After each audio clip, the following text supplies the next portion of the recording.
Pois é, esse assunto é de extrema importância e deve ser trabalhado desde a infância. Estabelecer uma relação saudável com a comida é algo que pode e deve ser ensinado.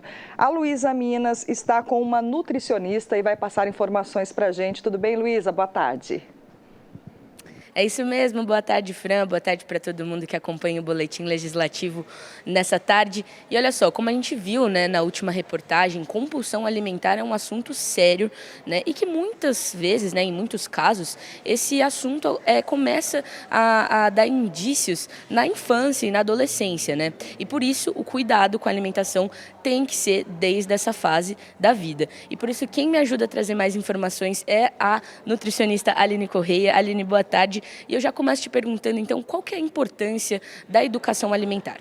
Olá, boa tarde. Bom, a educação alimentar, ela deve ser desenvolvida desde os primeiros anos da criança, né? É nessa fase que ele vai adquirir gostos, vai melhorar o seu paladar e criar um hábito de alimentação saudável. Então, é nesse momento que a gente precisa ter um maior cuidado para que ele possa desenvolver a autonomia e fazer melhores escolhas lá no futuro. E Aline, a gente sabe que os pais, né, professores, pessoas em volta dessa criança impactam muito nisso. Então, qual é a importância, né, dos pais estarem atentos e cuidando dessa alimentação? Os pais são fundamentais, como eu havia dito para vocês, as crianças não conseguem fazer escolhas sozinhas, elas não fazem as compras sozinhas. Então elas precisam de um tutor, ali os professores, os pais, para incentivar a ter um consumo mais saudável, porque hoje em dia nós temos muitos alimentos industrializados, palatáveis e que acabam atrapalhando o desenvolvimento dessa criança. Então a gente precisa focar numa alimentação mais saudável, mais natural, o quanto antes possível.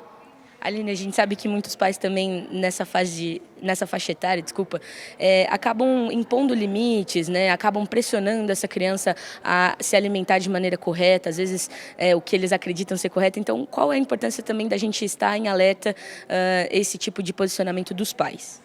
Muitas vezes, uma refeição acaba se tornando um transtorno, uma cobrança para a criança comer tudo, depois ela brincar, para ela ganhar sobremesa só depois de comer todo o arroz e feijão. E acaba sendo um momento tão estressante que isso pode sim desenvolver transtornos alimentares futuramente. Então, no momento da refeição, é um momento que a gente precisa de talvez incluir algumas coisas lúdicas para a criança consiga comer melhor aquele alimento, fazer preparos diferentes e deixar um momento cada vez mais leve para que ela consiga ter uma boa relação com a alimentação, tá? Aline, de maneira mais prática, como é que a gente pode prevenir essa criança, esse adolescente de futuramente desenvolver esses transtornos alimentares?